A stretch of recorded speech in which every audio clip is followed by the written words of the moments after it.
Chairperson Miller, Vice Chair Hutchinson, members of the board, Superintendent Cook, ladies and gentlemen, good evening. Our master planning team, the Pathfinders, joins me this evening to present an executive overview of Plan 1, our updated master plan for 2020 to 2030, including a recommended 10-year capital improvements program designed to facilitate our goal to become the #1 school district. Each of our presenters this evening will introduce themselves as we cover the key points of our master plan. The goal of our time with you is threefold. First, we want your feedback on the plan goals, strategies, and objectives. Then we'd like your thoughts and approval on the design of the capital program to meet our goals. And then we'd like to generate a board discussion on where we go from here tonight to make this plan a reality. We welcome your questions at any time, but please recognize me as the referee to help manage our team-based presentation process. And away we go. Good evening. Good evening. A permanent team of stakeholders, the Pathfinders, was established 8 years ago, laying the foundation for a stable, ongoing master planning system. Our Pathfinders team is comprised of key school district administrators, teachers, parents, community stakeholders, local government planning professionals, and expert advisors in facilities planning and demographic analysis. There are currently 29 members in all. Only 1/3 of the team is district-level staff. We have principals, parents, and teachers from elementary, middle, and high school levels, and we have also been blessed with some great community and professional local government representatives.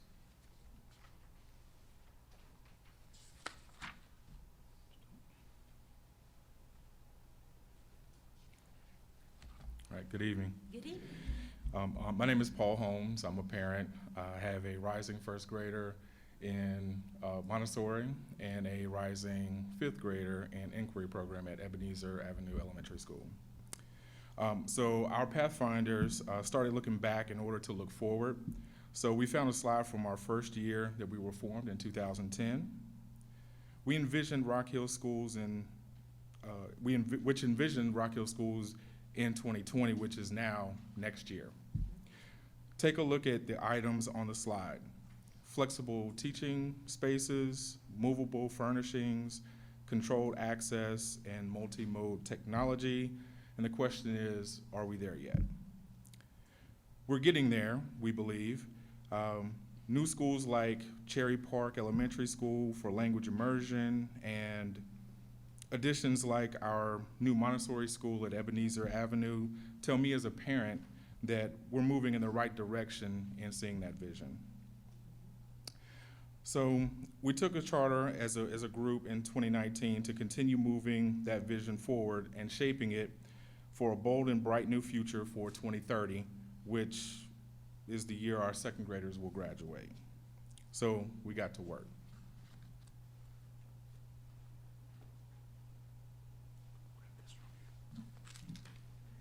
Good evening. I'm Denise Khalid, the principal of Oakdale Steam Elementary School, and I've been a part of the Pathfinders since 2013, 2014, but I've been in Rock Hill Schools for 24 years, so I've been fortunate to work at older schools and be a part of new schools such as Saluda Trail and South Point over the years. As you envisioned by you, our board, this facility master plan will be a living document to be monitored and updated annually. It will be available 24/7 in digital form on our website to everyone. And it's a guide to control specific planning actions and capital projects development. It will also be a document to meet South Carolina Department of Education requirements for long-range planning. And I've learned a lot about OSF and ADA and all those other acronyms that you can add to the educationese. This plan is aligned with the mission, vision, and core beliefs of Rock Hill Schools, with board goals, and with our strategic plan, as well as with our superintendent's five focus areas for improvement. After the establishment of our team and any annual membership changes, the planning cycle consists of the 5 major steps that you see that are shown on the slide there. So these steps, from data collection to assessment and project plan of action, these steps are actually going to be the format for our agenda for the rest of our presentation tonight.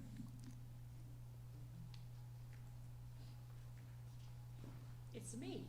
Yes.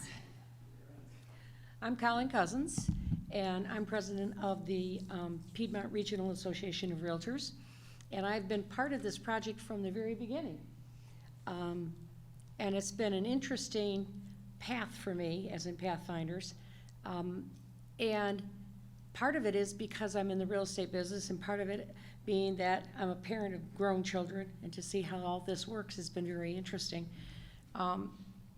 And I also was fortunate to be part of the bond process when that happened some years ago, working with the chamber. So I've been in all different parts of this process. Our team spent a great deal of time researching, examining, categorizing, and prioritizing emerging changes or trends we saw that would likely impact our learning environments in the future. The education profession, the facilities and construction industry, our Rock Hill community, and our culture were the primary areas where specific trends and drivers were identified. In education, how we use our schools will be driven by technology's transformation of teaching and everything about our schools, and the pendulum swinging back towards more emphasis on extracurricular activities as part of world-class soft skills development. In the construction market, how we are building our schools will be driven by continued intensity of codes and regulations enforcements, and a graduation from the boomer generation, of which I am a member, of buildings to new, greener, and smarter buildings with computer brains and exciting new features, which of course the children are expecting. It's not that they're demanding it, their expectations are it's just going to be there. In our own Rock Hill community, how we support our schools will be shaped by more debate on the best approach to making schools safer and more resilient, and more of hot construction, housing, and labor markets, which may pose more challenges than benefits in the short term. If you think about what's happening with construction and with the real estate market these days, it is more than hot. It's moving exponentially. It's crazy out there.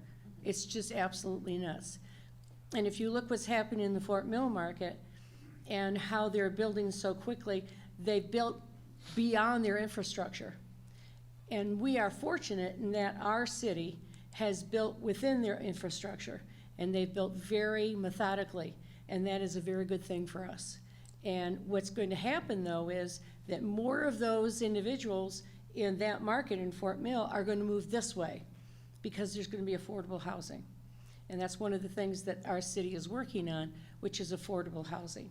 And I'm talking about our teachers, places that they can afford to live in. Okay, so it's such an important piece. In our culture, what we expect from our schools will include a technically savvy, critical thinking, and creative graduate ready to solve problems and stay here. They need to stay here. Wouldn't that be something? And equity in everything from sports to arts and from classroom size to bathroom design. Thank you very much. We gave special consideration to a few trends and drivers other than those, and we're glad that the district has some special efforts working on things like the impact of choice in charter schools. We will rely on the district's choice committees and also on our own marketing and communications drive team to inform our master plan. While we're mindful to be fair and equitable in how we administer our own choice programs, including building alterations and renovations, we must also focus externally to promote and market our district as the preferred alternative to thousands of new residents who are moving to the Charlotte area. Future renovations and constructions will have to sell our school and our district to choosy, naturally mobile, and digitally native millennial parents. Our technology needs are supported by a separate long-range plan, which is under revision now and is incorporated into the master plan by reference. Emerging needs, such as next-generation notebooks and interactive classroom devices, will shape our facilities plans as well. We look forward to continuing our work with the board on the related drivers of optimum school size and capacity, which we began tonight. The recent demographics study directly influenced the goals and the strategies of our master planning team.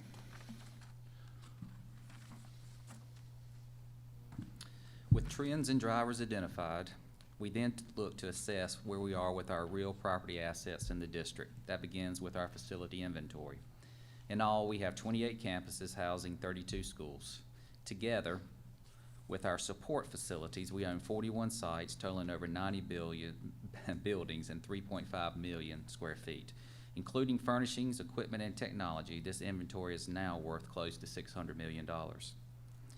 Displayed on our dashboard are three main metrics we track for planning purposes: construction history and inventory age, facility use density, and percent utilization of our buildings.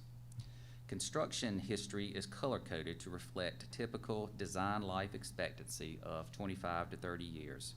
As you can see, there has been a steady amount of building construction over the last 75 years, including some elementary schools that are double average life expectancy, a larger inventory of middle-aged buildings now exceeding design lifespans. For example, the West Main Street properties, which is York Road, ATC, Northwestern Rolliston Road, Rock Hill High School, Independence, and Mount Gallant. Almost 40% of our inventory are in active maintenance, which rapidly growing demands for maintenance. Facility use compared with averages for the southeastern U.S. show our elementary schools close to average, middle schools well above average, and Rock Hill High and Northwestern schools tight compared to South Point. The biggest opportunity for better space management remains at the Flexible Learning Center. Finally, our utilization rate shows some real variance, which we will discuss further in a moment. Earlier tonight,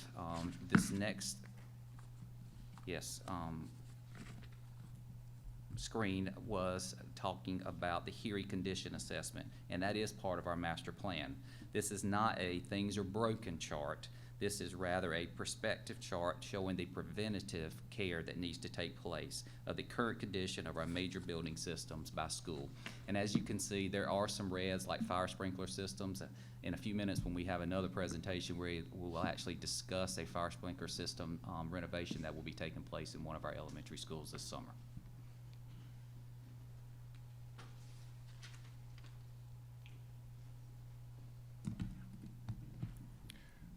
After assessing facility condition, we examined the capacity of our schools.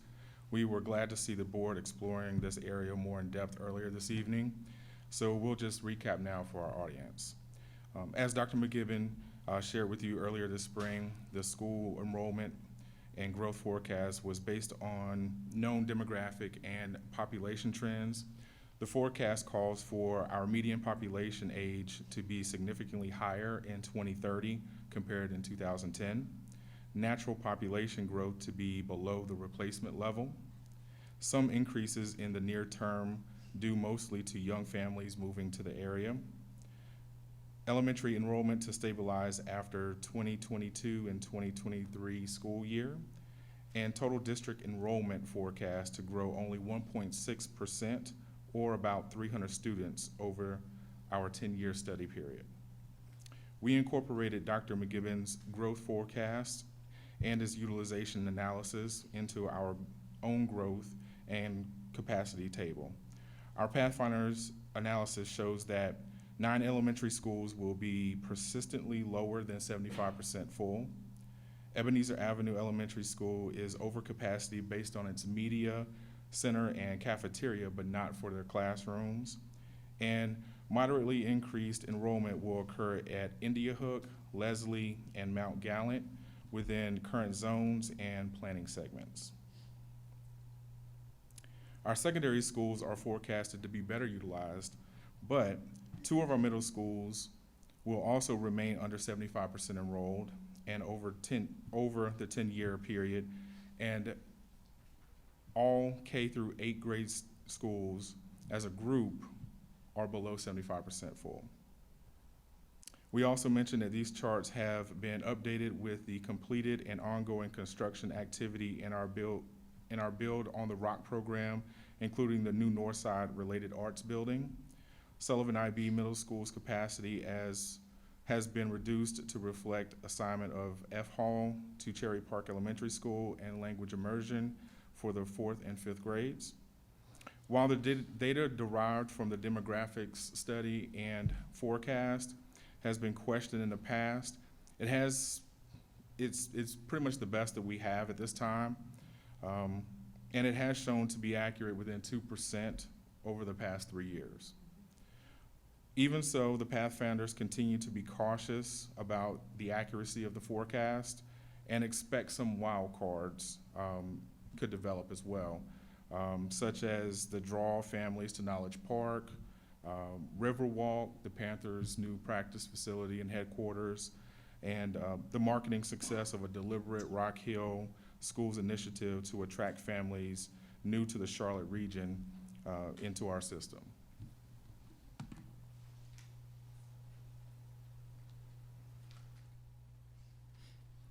All right.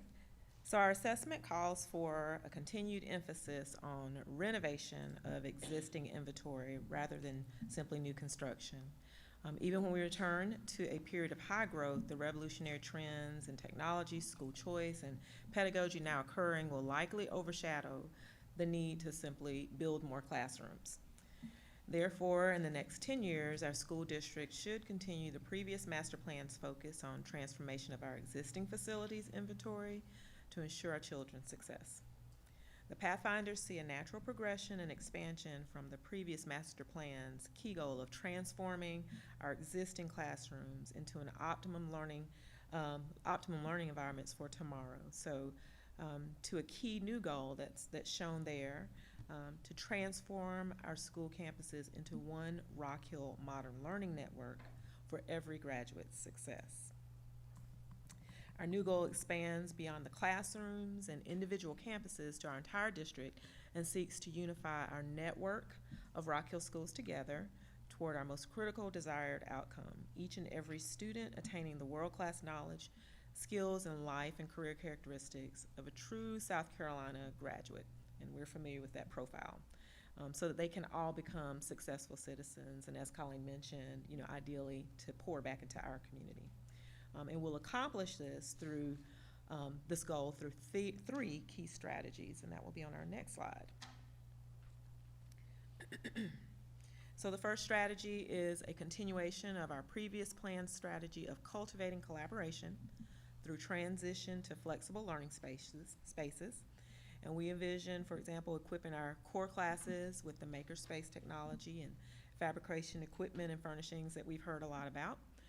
The conversion of some of the conventional computer labs, which in many of our schools are transitioning out for more of the virtual reality and augmented reality, some of those other trends that we are noting, to new flexible and functional furnishings, fixtures, and equipment, amplifying the benefits of these new learning spaces. And we can see that in some of the upgrades that have been done to some of our existing structures, as well as what we see at the new Cherry Park. Interconnecting spaces is about improvements to building systems to allow the collection of 50 to 100 individual classrooms and special use areas in a school building to connect and function as one whole space.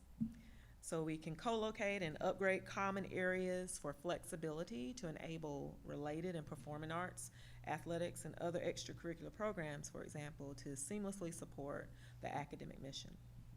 And to also create links from the school building to its grounds and public pathways through outdoor learning areas, signage, lighting, and other features. And finally, a secure and sustainable school system matches safety to stewardship, the twin foundations of our public school system. So we can prepare and maintain our schools through investment in emergency communications, command and control equipment, expanded surveillance and threat detection systems, and making our schools more resilient, and our investment in our utilities and infrastructure that will reduce our bills and even help to save our planet.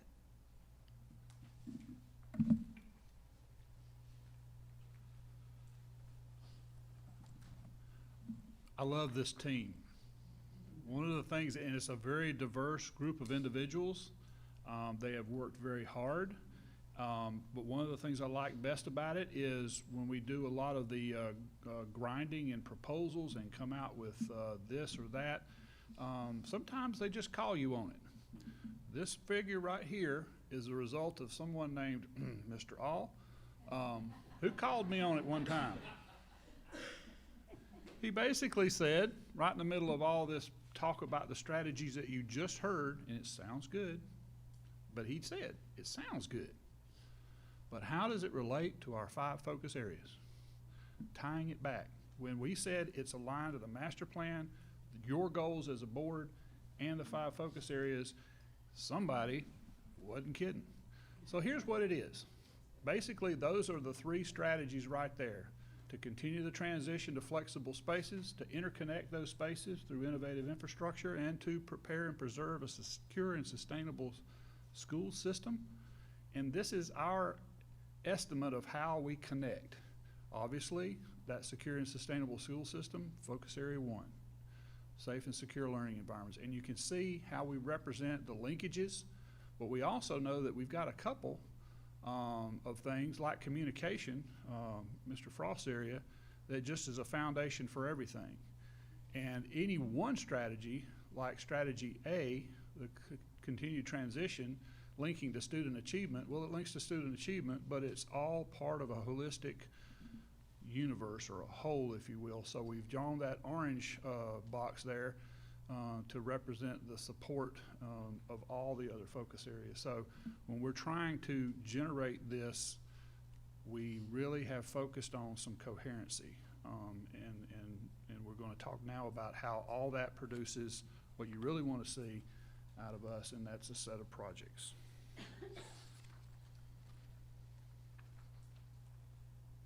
Good evening, Jimmy Wilhite with Mosley Architects, and I too have been involved with the Pathfinder since day one. It's been a pleasure. The culmination of the master planning process is a workable list of capital improvement and renewable projects.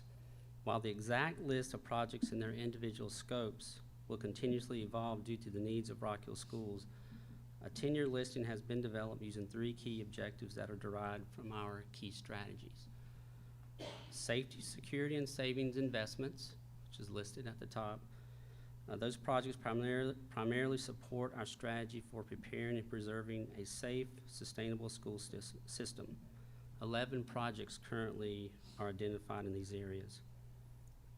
Section 2, the modern learners environment, will feature projects which mainly result from our strategy for continuing our transition to flexible, collaborative learning spaces, but also support our strategy for interconnecting spaces through innovative infrastructure.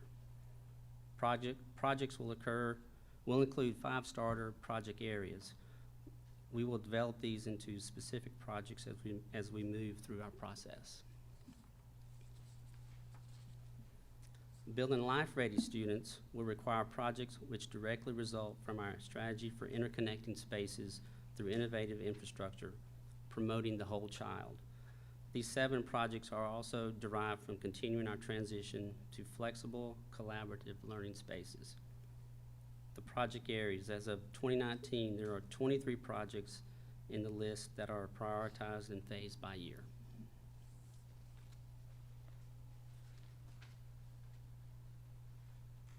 Here's the slide you've all been waiting for. I'll go over every line, and the chart to the left, no, I'm just kidding. All of these parts, we do have 7 parts to our master plan. It's a format that we've used for close to 10 years. They are uploaded, and the board was provided a Google Drive. The Google Drive is our secure place to work on it in draft form. Although I actually don't think I've ever seen the master plan when it wasn't in draft form, because it's always changing and always evolving. We wrote the word draft in big old red letters here, folks, because we figure this is a starting place, and we do have a 2-part presentation. The second part will be July 22nd, where we hope to be in a position to finalize and to present for your adoption the completed plan and a plan of how to implement from that going forward. What you see in those 3 areas is represented both at the 5-year point and at the 10-year point. Those 2 figures are, the 5-year is part of the 10-year, so it's not, don't add the 2 bottom numbers together and get 900 and something. It's not, that's not right. Approximately 80% of the funds that have been identified are, and I believe, and we believe properly should be attributed to the modern learning environment. Those large-scale renovations, modernization, or even replacements of some of our older buildings take up $211.4 million worth of need. The others, about equally, are represented with safety, security, and savings investments where you do have some energy retrofits that do make the district money, that do pay off in a return provided there, as well as building life-ready students, wherein we concentrate on a lot of the innovative infrastructure, our athletics facilities, performing arts facilities, and other improvements are in that number there. So at this point, we transition into wrapping up because, as you remember this slide from March, it's kind of a big process. We begin with a whole lot of things, ingredients that go into our plan and that inform our plan. And in the plan itself, I just have to say and leave you with this understanding, is its own document. The plan is not a referendum. The plan is not a capital outlay program. The plan guides the development of those separate plans and programs, if you will. So it is a 10-year plan. It takes a look out over that time horizon. That is not uncommon in districts, particularly in South Carolina these days. What we choose to fund and how we fund it out of this is represented on this slide. So with that, we will start our questions. And before we do that, I want to say a special thank you to all of our Pathfinders. And I think almost everybody here has been presenting. Mr. All is on our Pathfinders. If you are on the Pathfinders team and I didn't already single you out, would you please stand for just a minute? I know I've got some folks in there. Thank you very much. I appreciate it. All right.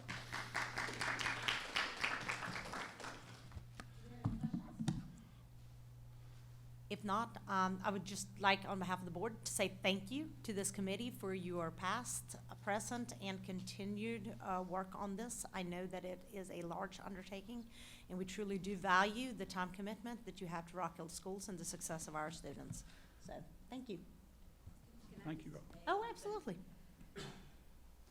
When I visit some of the schools and see some of the new things that have taken place, I am very impressed. When I went to Bellevue the other day and I didn't have to go in on the other end and came through on the lower part and all the nice walk-through and everything, and the children were handing out programs, but it was just so nice, amazing. I just couldn't realize how much. It was the same way when I went down to Oakdale and went into their televising STEM program and everything, and I think you all have done a beautiful, wonderful job in layout and everything, and changing and adding to the buildings. Thank you, ma'am. Absolutely, and I think that we all share Ms. Douglas's sentiment, and this is a beautiful segue into our next thing, which is our construction update. Also with Mr. Vaughn and Mr. Cox, that will give us some more of those cool highlights of the new things that are happening in our buildings. Absolutely. This is our why for the kids, Yes. for our students, and for the safety of our faculty and staff. Our 2015 capital bond program, this is some of the projects that will be taking place over the summer months. As you know, we have been seeing this rendering for a long time. This is Quackenbush Architects and Thompson Turner Construction for Northside Elementary School. This will be a arts wing. Here we are inside the building now with yes, very exciting. We will have students in the building in August of this coming year, so our faculty and staff at Northside is very excited about this transition. South Point High School athletic support building renovation, this will also be finished in August. This will be an additional storage area for South Point, along with some laundry areas for our athletic teams. This goes back to our equity study previously that was conducted throughout the district. We did discuss earlier sprinkler system addition. This is Ebenezer. This will give us a leadway and some flexibility in the future to do some creative things inside the building at Ebenezer. This will be finished in September. They did start in February. This is a longer process, but this will be very, very beneficial to that campus.